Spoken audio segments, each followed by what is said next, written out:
Hello everyone and welcome to another grammar clinic. So this is session number 9 that we've had so far, and as you may know, I am Kieran. I am your English support tutor on the Manchester campus of Elizabeth School of London. So as I said, thanks for joining us for another session here today. And the content of our session today is going to be about punctuation and capitalization.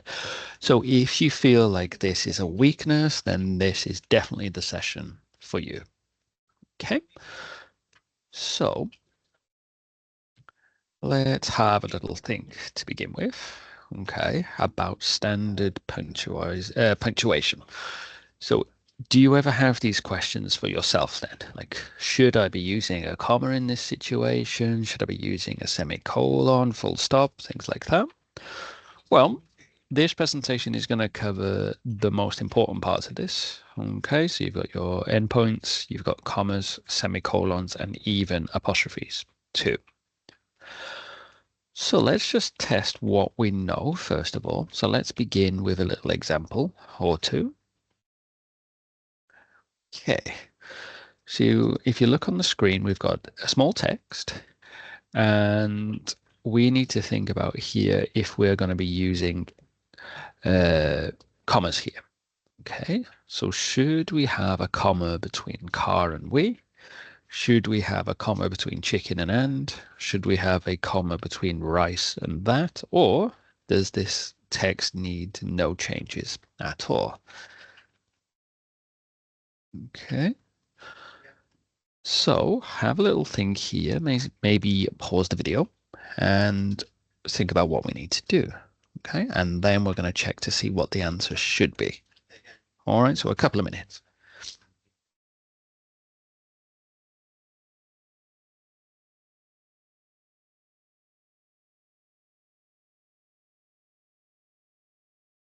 Okay, so what you should have had is the first one. Okay, you should have had a comma between car and we. So what we've got here is, as we got out of the car, that is a clause on its own. So after that, we should have a comma because that introduces the sentence. Okay, but for the other ones, chicken and rice, we don't need a comma there because they are combined. And then in C, we don't need one as well. So A was the correct answer there. Okay, so let's have a look at example 2. Okay, so we've got the same sentence 3 times, but the punctuation is a little bit different in each of them. So have a look at them and decide which sentence actually has correct punctuation here. So again, pause the video and look carefully and decide which sentence is correct.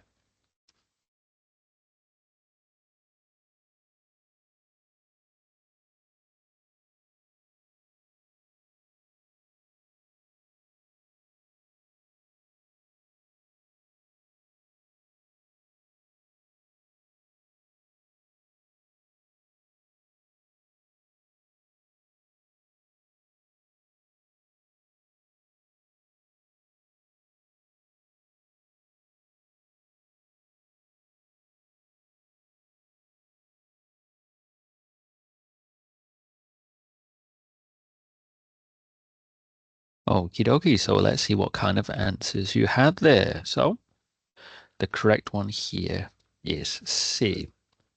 Okay, so it is only in this one where the punctuation is correct. So you have the correct apostrophe for wasn't. She has a couple of dogs. So that is why we have the plural version and then apostrophe. And then we don't need any apostrophe for leftovers because it is just a normal plural noun. Okay, so let's think about how you are finishing your sentences then. Okay, so you should be using the full stop to end your statement. Okay, so there you can see in the example, so Jasmine ate the muffin. Okay, so you need the full stop after that. Okay, a full, complete, logical sentence. So you should be using the question mark at the end of a question. Okay, so you got the question there. Did Jasmine eat the muffin? Okay, so that's where you have the question mark at the end because you are looking for an answer to it. Okay, so if we are talking about everyday speech or sending some messages to your friends or something like that, you can use, but however, don't overuse the exclamation mark to show your excitement or emotions or emphasis or things like that. But because you are here looking at academic English, you shouldn't be using exclamation marks at all to show excitement. Okay. And this is where we've got the example here. Oh no. Okay, so that's some kind of surprise or something like that. So that is where you have your exclamation mark.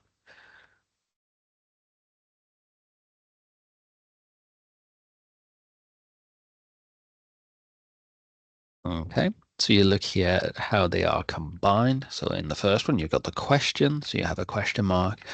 And in the second one, you have an exclamation mark because this person is having some emotional situation. All right. But in academic writing, you shouldn't be using any exclamation marks at all. Okay.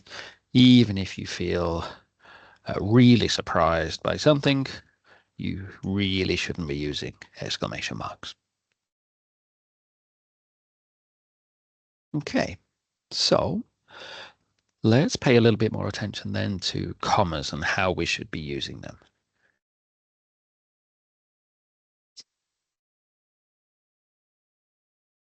All right. So if you have a clause, so a clause is either a full sentence on its own or part of a bigger sentence. So you should be using commas to connect clauses which introduce, interrupt, or also sometimes conclude your material, as in finish the sentence. Okay. All right. So if you're talking about interrupting material, it will include a comma before that material and then a comma after it. Okay. So if you have a normal sentence, but in the middle you want to add some extra information and then go back to the original idea, you put a comma before it and a comma after it. Yeah. Okay.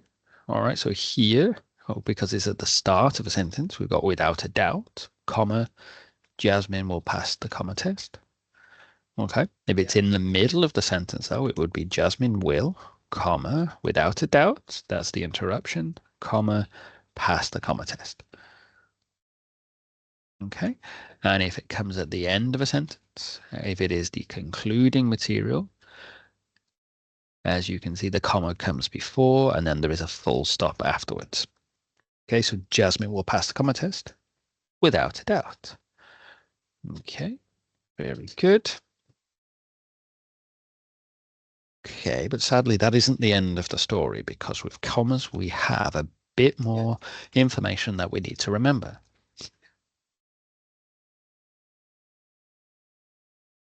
Okay, so if you have two sentences and you are connecting them with a coordinating conjunction, which we'll look at in a second, you need to use a comma as well.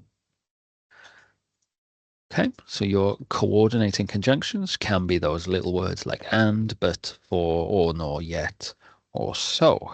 Okay, so if you're using one of them, you'll need to use a comma as well.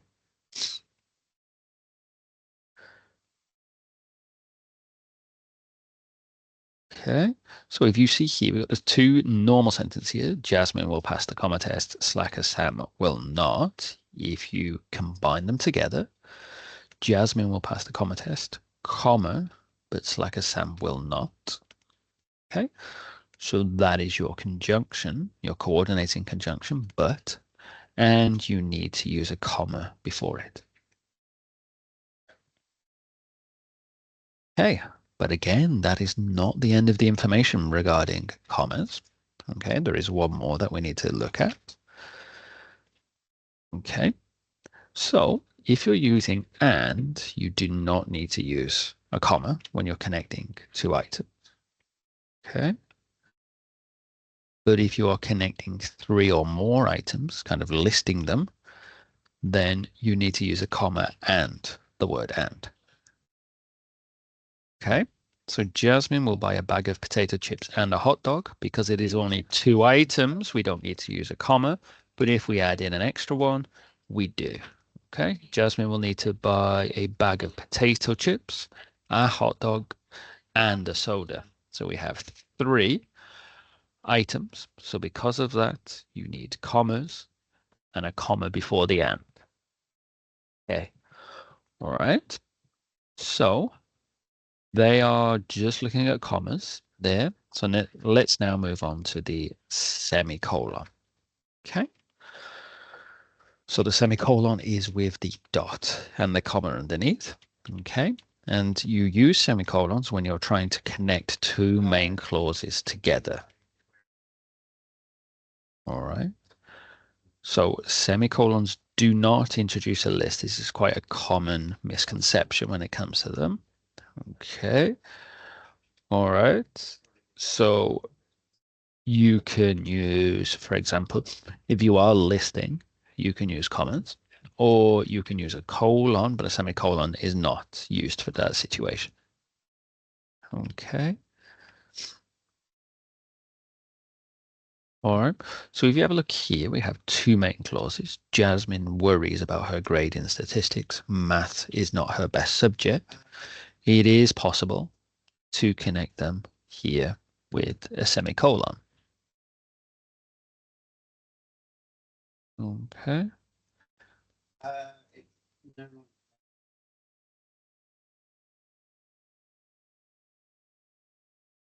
So moving next to apostrophes. Okay. So think back about in which situations we use apostrophes. Okay. So first of all, we can use an apostrophe and then an S to describe a possession. So here we've got Jasmine apostrophe S pen, Jasmine's pen, the cat's eyes, the professor's frowns. Okay. So all of those talk there about an object and who is the owner of that object.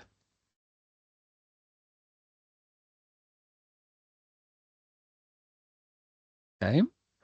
So also, if you're using contractions, you should use an apostrophe to indicate when letters or spaces have been removed. Okay. So we've got she'd, can't, and should have. Okay. She had or she would, cannot, and should have, like that. Okay. But remember, if you are writing academically, you shouldn't be using contractions at all. You should always be writing the full forms.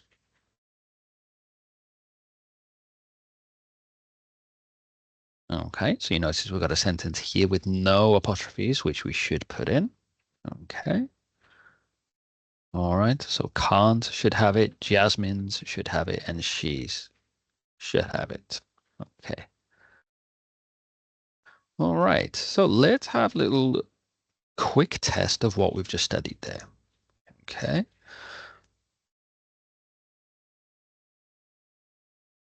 All right, so you're going to be looking at some text, and there are going to be some mistakes, probably.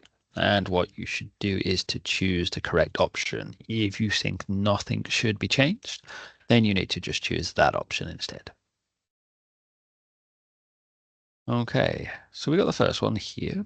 Although Raymond will eat a grasshopper, he refuses all green vegetables such as peas, spinach, and even cucumbers.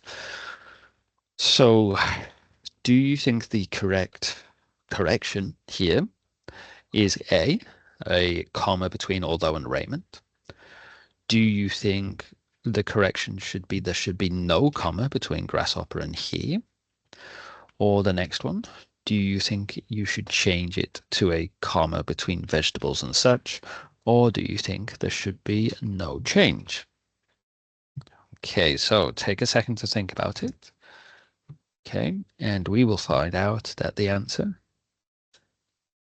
is C. Okay, all right. Congratulations if you got that one correct. So let's now move on to our second part here. So again, we've got our text here and the possible corrections underneath. Okay, what do you think is the correct answer here? Okay, so the answer is A. Okay, so we have an introductory clause here, and we should have a comma between that and the main part of the sentence.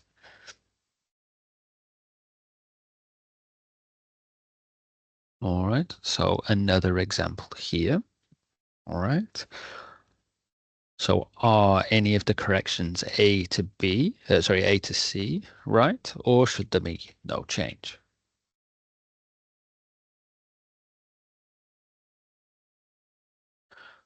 So for this one, it should be A, chairs, okay? Because we've got an apostrophe there, but we don't need apostrophes for plural nouns. Okay, so we remove that, and A is our correct answer. So let's look at the fourth one now. So we've got the text, we've got the options. So take a couple of seconds to think about what the correct answer should be.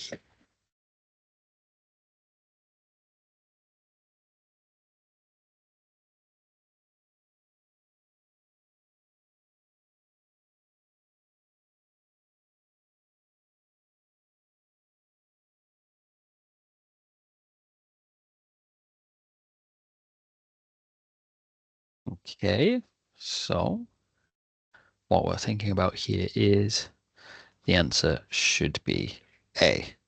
Okay, there's no reason to have a semicolon there. It should be without a semicolon. Okay, on to the fifth one here. All right, a much shorter one here. So just think about which one you think should be correct here.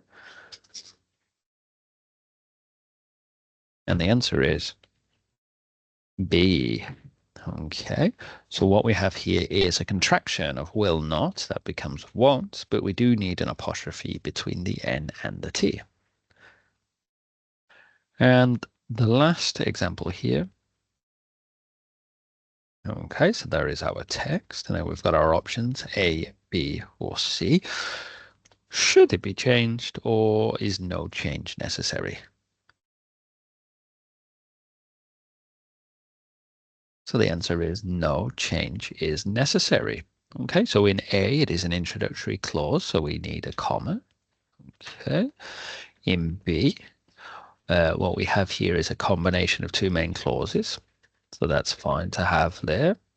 Okay, and then in C, we are okay, again, we've got a combination of clauses here, so that is where we have a comma. All right, so that means we don't need to change any of them, so no change is necessary. Okay, but let's have a look at a different kind of test here. Okay, so in this one, you're not choosing A, B, C, or D. What we're looking at is you just need to choose the sentence with the right option here. Okay. So they all look very similar, but only one of them is correct. So what you should find out is C is the correct option here.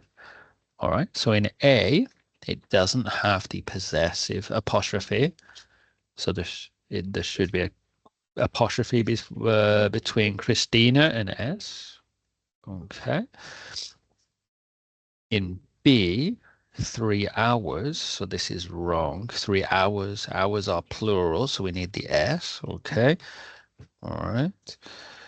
So there should be no apostrophe there. So the correct option is C. Okay. So have a look at these three sentences here, but only one of them is correct. So have a look at them and decide which one is correct.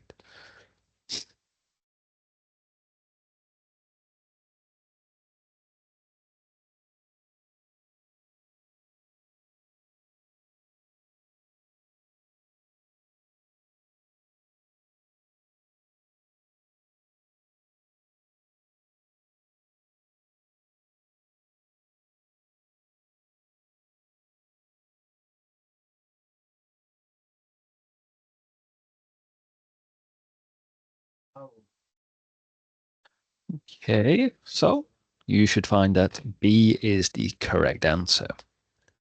Okay, all right. So in A, it should be a good night's sleep. So it is a singular night, so there should be an apostrophe between night and S. Okay, and in C, we've got apostrophes for plurals like cricket, apostrophe S, frog, apostrophe S, but they are both wrong. Okay, so that is why B is the correct answer there. Okay, so on to the ninth example here. Only one of them is correct, so take a look and choose what you think is right.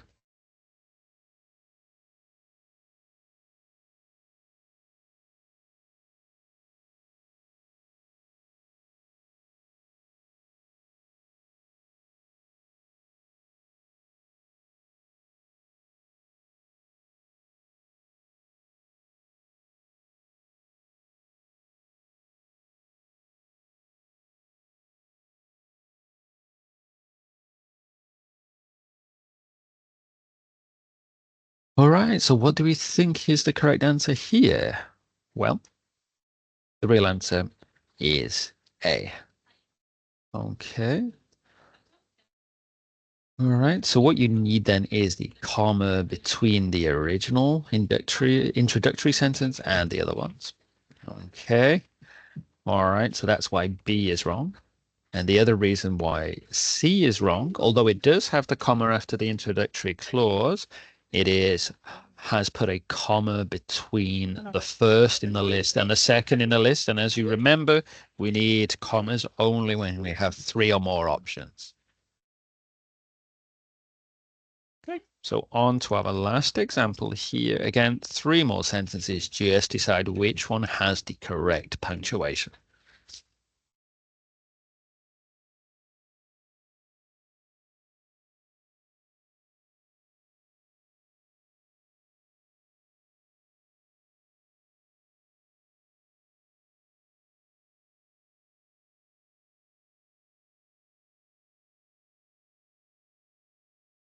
Okay, so I'm interested to see what kind of answers you have here, but the only correct one is B.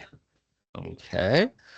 All right. So in A, there's no reason why there should be a comma after it looked. Okay. It looked as if is a full kind of phrase, so that shouldn't be broken up with a comma.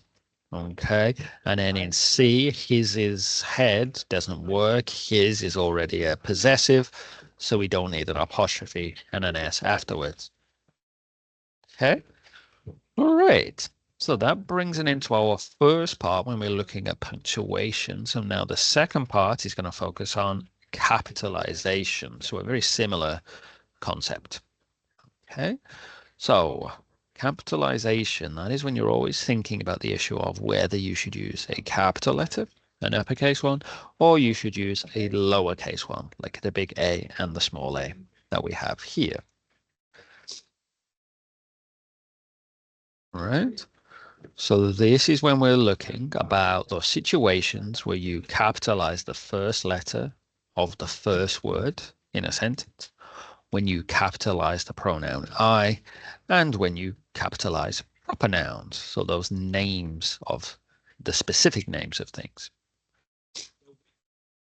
Okay, so let's have a look at a little example just to ease us into this for now. Okay, so we've got a sentence here. Wanda wouldn't offer her little brother a Christmas cookie because he ate all of her Halloween candy last October. So we've got a situation here where it's possible that we could capitalize brother, we could capitalize cookie, or we could capitalize October, or maybe we don't need to change anything. So what do you think? Well, what we should do is we should capitalize October because October is the name of a month, a specific name of a month. So we should have a capital letter there. Brother is not a specific name of something, nor is cookie. Okay. So only when we look at specific names of a thing, that is when we capitalize the first letter of the word. Okay. So like I just said, you always capitalize the first letter of the first word in a sentence. Okay, so right at the start of any sentence, you should have a capital letter at the start. Okay, so we look at that example sentence there. Not a very good example because it should have a capital letter for the first word. Okay. All right. So maybe you think this is okay when you're messaging your friends or your family, but when it comes to formal writing, academic writing, the first letter of the first word of a sentence should have a capital letter. Okay. So whenever you're using the pronoun I, as in I am happy, I am Kieran, I am a teacher, if we're using the word I, the pronoun I, you should use a capital letter.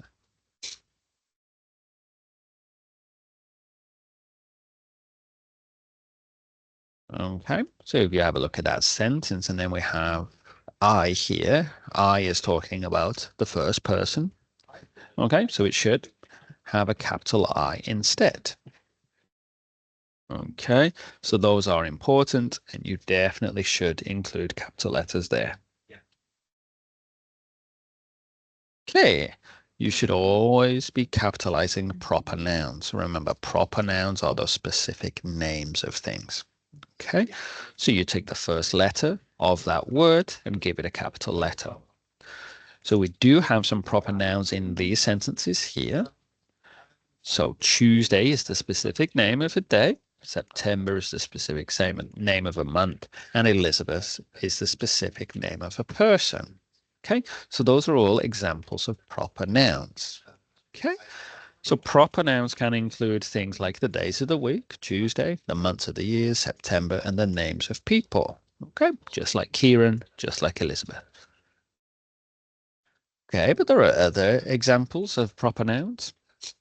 Okay, so the first one is titles before names. Okay, so Mr., Mrs., Doctor, things like that should have a capital letter.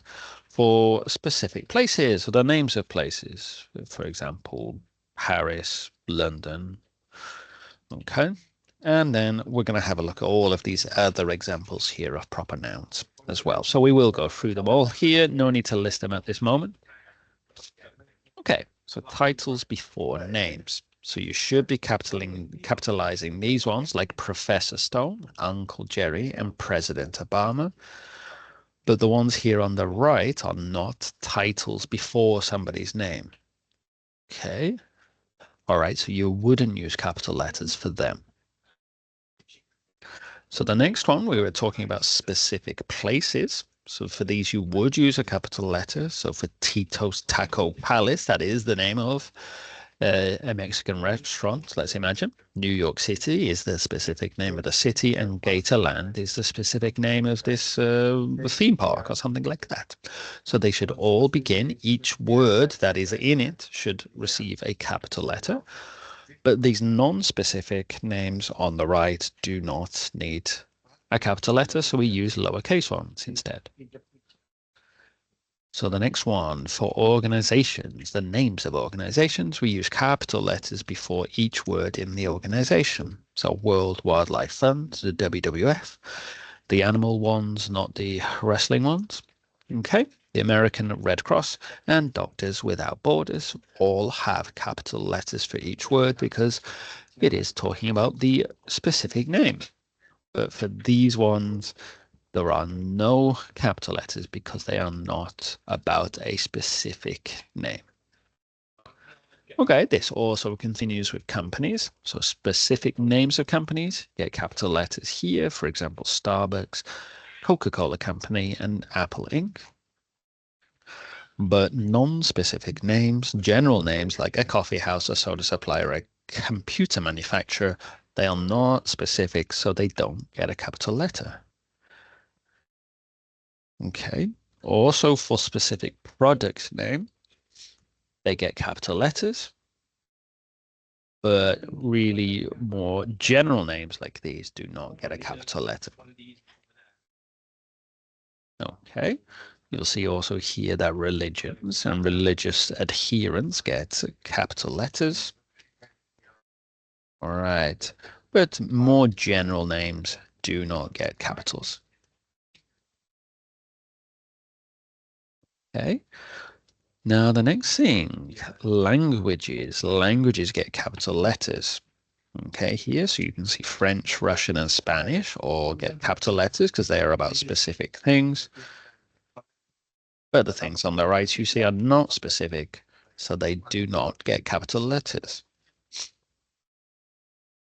Okay, so nationalities, when you're talking about the specific people from a country, they get capital letters. Okay, but the other ones on the right, not specific, so they get lowercase letters instead. Okay. Public holidays, okay, and national feast days and things like that get capital letters. So Thanksgiving, Halloween, and 4th of July all get capital letters, but other days that are non-specific don't get a capital letter. Okay, moving on to the next thing, which are departments and names of agencies and things like that. They all get capital letters for each word in it, but the other ones do not.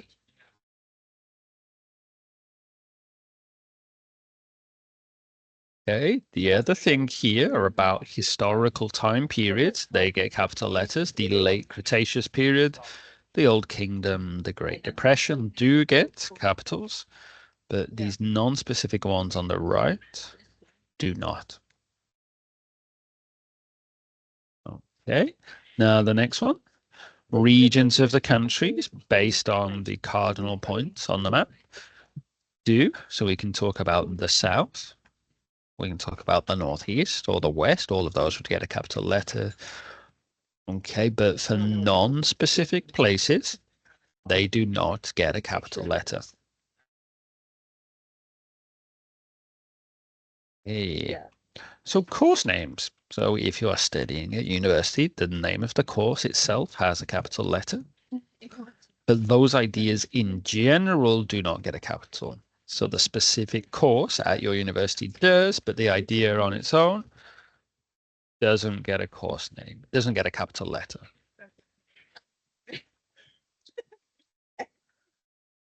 Okay, so the next thing, the titles of works, so the names of films or songs or albums or records or things like that do get capital letters. Okay, but non-specific descriptions do not get capitals. All right, so we're just going to finish up with a quick test then about what we've just learned about capitalization. Okay, so this is what we've had looked at before. Okay, so you're going to see the options and you just need to decide, do we use one of the corrections or is no correction needed? So for the first one, then you've got your text and you've got your options, but which one do you think should be correct? Should Asian be without a capital? Should large be with a capital? Or should French in French fries get a capital? Or should nothing be changed? Well, the answer is C. It should be for French fries because they're talking about a specific type of fries. They have a specific name, so you need a capital letter for the word there. Okay, so we've got the second example here. So take a minute or so to think about it and choose which option is correct.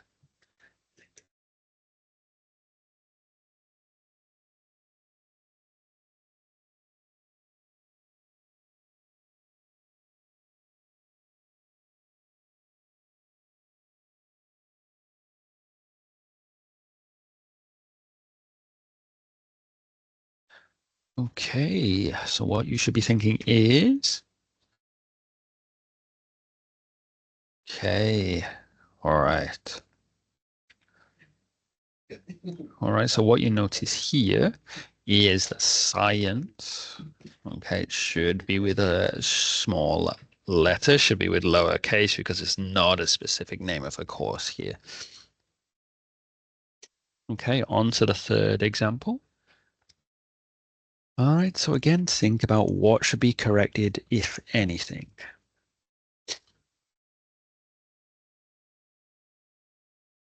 And the answer is B. It should be Uncle Bart because that is his title. Because you don't just know him as Bart, but because he is your brother or mother's, sorry, your father or mother's brother, he is then becoming Uncle Bart. So he gets a capital letter. Okay. For the fourth one, then, take a little minute to think about which thing, if anything, should be changed.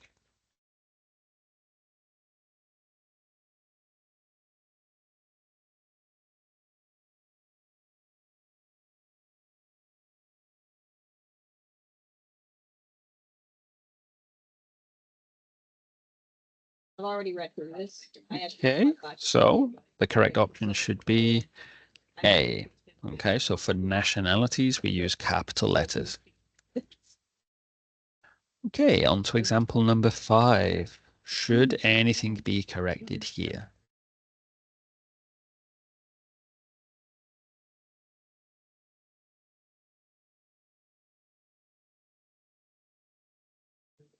Okay, so the answer here should be C.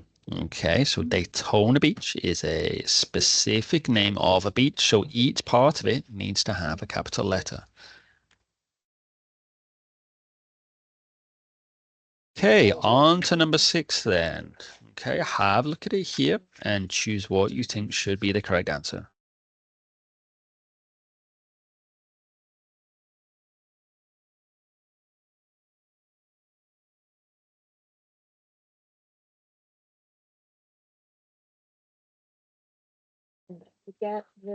Okay, so those are your options, A, B, or C, or no change. So the answer should be, okay, all right. So A, M&M. M&M is the name of a specific chocolate product, so it needs capital letters there.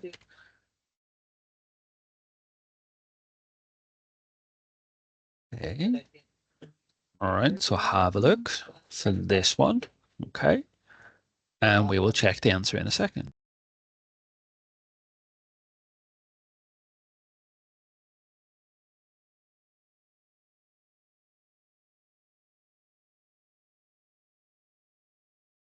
Okay, so what did you choose here? Was it A, B, C, or D? Well, your answer should have been D. You didn't need to change any of these things. Okay. All right. So A is not the specific name of a course. B is not the specific name of any professor. And C, perfume is just a normal noun and doesn't need a capital letter. So D, no changes, was your correct option here.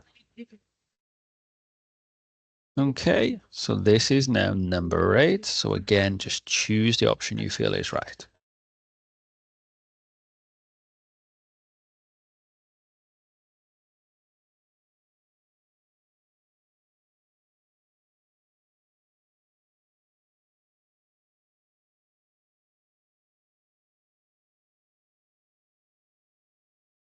Okay, so you have your options there of A, B, C, or D.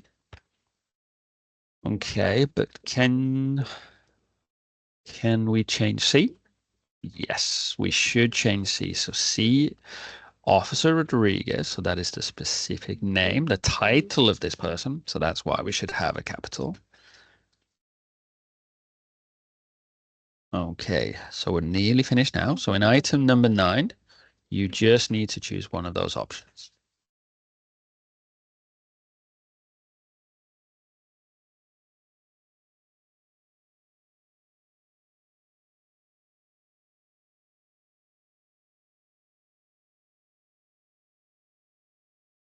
Okay, so your right answer should be C here. So the Renaissance is a specific time period, so you should have a capital letter there.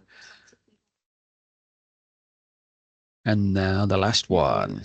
Okay, so only one of these can be correct.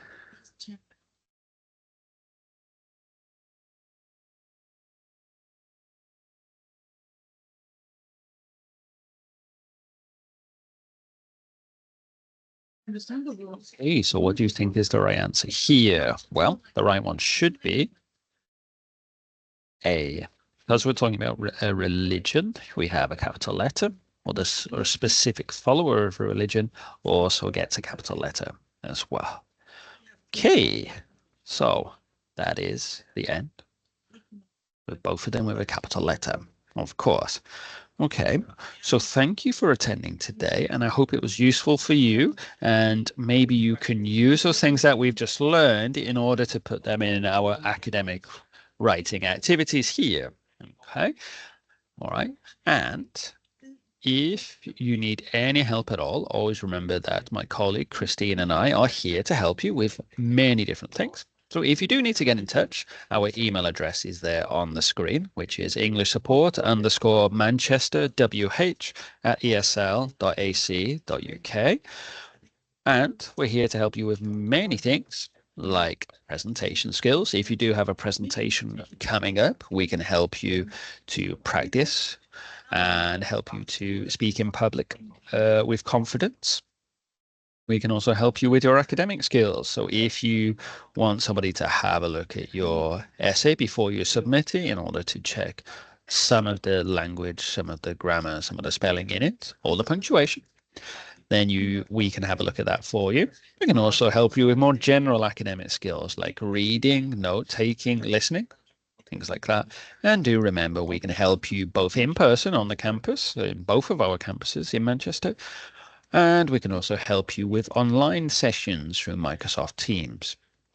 Connected to the idea of online, remember all of our sessions that we ever have are recorded and uploaded to YouTube. So if you scan the QR code there, it will take you to our YouTube page. And from there, you can have a look at all of our grammar clinics, writing clinics, any workshops that we've done, our podcasts as well. And remember, you can share them with your friends and people like that in order to get the maximum exposure. All right. So thank you for your attention today, and I will hopefully see you all again soon.